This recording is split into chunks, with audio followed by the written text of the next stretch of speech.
Hello everyone और इस deep data explainer में स्वागत है। आज हम एक डिटेल्ड टॉप डाउन एनालिसिस करने वाले हैं based on financial expert doctor Abhishek Suman's deep data financial research. अगर रीसेंट मार्केट ट्रेंड्स थोड़े कंफ्यूजिंग लग रहे हैं तो टेंशन की बात नहीं है, क्योंकि ये रिसर्च एक बिल्कुल क्लियर पिक्चर प्रेजेंट करेगी। We gonna cover everything, Nifty valuation से लेकर वोलेटिलिटी और इंपॉर्टेंट आरवीसीसी पैरामीटर्स तक, the whole shebang. Okay, let's dive right into this. आज का एजेंडा काफी क्रिस्प है। नंबर 1, मार्केट वैल्यूएशन और macro data. Number 2, technical trends और volatility metrics. Number 3, Nifty gold ratio. Number 4, sectoral index और capital flow. And finally number 5, REC parameters और उनके final conclusions.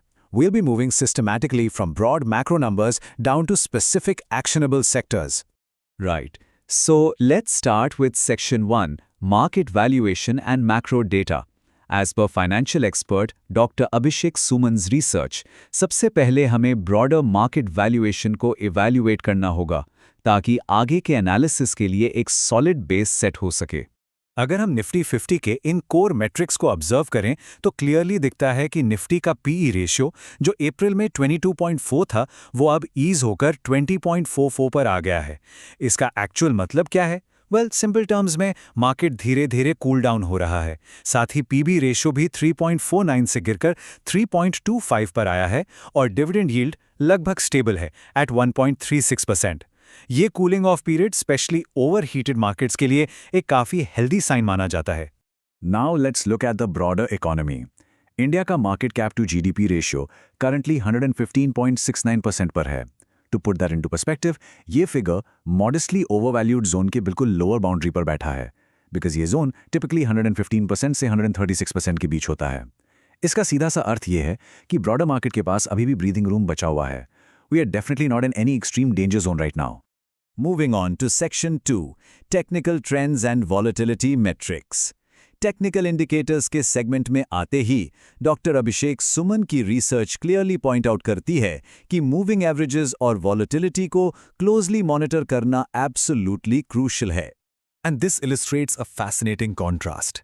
Nifty 50 लगातार 5वें हफ्ते अपने 13-डे ईएमए के नीचे क्लोज हुआ है, पर वहीं दूसरी तरफ देखें तो निफ्टी मिड कैप 150 और स्मॉल कैप 100 अभी भी सॉलिड पॉजिटिव टेरिटरी में होल्ड कर रहे हैं और अपने 13-डे ईएमए से क्लियरली ऊपर ट्रेड कर रहे हैं। ये क्लियर डाइवर्जेंस दिखाता है कि मार्केट के अलग अलग सेगमेंट्स में अंडरलाइंग स्ट्रेंथ एक्चुअली कहां है। हालांकि निफ्टी अपने ईएमए के नीचे है, but there is a definite silver lining here.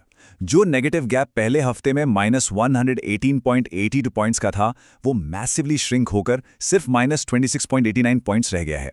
इस श्रिंकिंग गैप का मतलब है कि मार्केट रैपिडली अपना डाउनवर्ड मोमेंटम लूज कर रहा है, hinting at a potential stabilisation very soon. और जब स्टेबलाइजेशन की बात आती है तो India VIX is the ultimate indicator. Data show करता है कि वॉलेटिलिटी मैसिवली ड्रॉप हो रही है। इंडिया विक्स फिलहाल 17.91 पर है, जो कि अपने मार्च के 26.80 पीक से लगभग 33.2% नीचे आ चुका है। ये मार्केट पार्टिसिपेंट्स के लिए लिटरली एक काफी बड़ी राहत की बात है। Now, looking at the RSI 65 indicator, ये करंटली 46.50 पर है। लगातार 5वें हफ्ते ये 50 के न्यूट्रल मार्क के नीचे बना हुआ है। इसका क्लियर इंडिकेशन ये है कि मोमेंटम इज स्टिल लैकिंग, और इस मोमेंटम की कमी की वजह से मार्केट डेफिनेटली एक साइडवेज ट्रेंड में फंसा हुआ दिख रहा है। Let's shift gears to Section 3, Understanding Nifty Gold Ratio. According to doctor Abhishek Suman's asset comparison data, अब स्टॉक्स और गोल्ड के परफॉर्मेंस को आपस में कंपेयर करना एक रियल गेम चेंजर मेट्रिक बन जाता है। Notice how this Nifty to gold ratio has fallen from 1.59 at April end down to 1.48. ये करीब 6.9% का ड्रॉप है। डेटा क्लियरली शो कर रहा है कि अप्रैल एंड से लेकर अब तक गोल्ड ने कंसिस्टेंटली निफ्टी इंडेक्स को आउट परफॉर्म किया है। यूजुअली जब इक्विटी मार्केट साइडवेज होते हैं तो capital directly safe haven assets यानी गोल्ड की तरफ फ्लो करता है, and this chart simply hits the nail on the head. Next up, section 4, sectoral index and capital flow. Doctor Abhishek Suman की सेक्टोरल इंडेक्स ट्रैकिंग के अनुसार अब मार्केट के इंटरनल्स और एक्चुअल कैपिटल फ्लो का डिटेल एनालिसिस काफी इल्यूमिनेटिंग है। यहां हम देख सकते हैं कि प्रोफेशनल एनालिस्ट्स पीई और डिविडेंड यील्ड्स को डिफरेंट मार्केट कैप्स के क्रॉस कैसे मैप आउट करते हैं। इस सेक्टोरियल ब्रेकडाउन से एक्चुअल मार्केट हेल्थ का काफी क्लियर आइडिया मिल जाता है। इस मैपिंग से एक बड़ा वैल्यूएशन गैप या डाइवर्जेंस निकलकर सामने आता है। Just look at this, Nifty 100 यानी लार्ज कैप्स का पीई 20.12 पर काफ़ी रीजनेबल लग रहा है, लेकिन निफ्टी मिड कैप 50 का पीई 32.93 और स्मॉल कैप 100 का 29.98 पर है।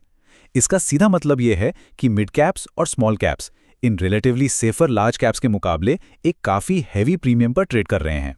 कैपिटल फ्लो की बात करें तो FIIs यानी फॉरेन इंस्टीट्यूशनल इन्वेस्टर्स का मंथली फ्लो नेगेटिव 35,765 करोड़ है। ये मई के महीने में हेवीली सेलिंग प्रेशर दिखाता है। लेकिन वेट, यहाँ एक बहुत ही क्रूशल न्यूआंस है। लेटेस्ट वीक में FIIs के थ्रू लगभग 4,611 करोड़ की नेट बाइंग रिकॉर्ड की गई है। ये रीसेंट पॉजिटिव शिफ्ट डेफिनेटली आगे आने वाले ट्रेंड के लिए एक मेजर टर्न अराउंड पॉइंट साबित हो सकता है। Finally, we arrive at Section 5, RVCC parameters and final conclusions. Synthesizing all these RVCC parameters, Dr. Abhishek Suman concludes by neutrally looking at the bigger global picture. So, macro context को देखें तो US market cap to GDP ratio, जिसे famous Buffett indicator भी कहा जाता है, almost 210% पर है.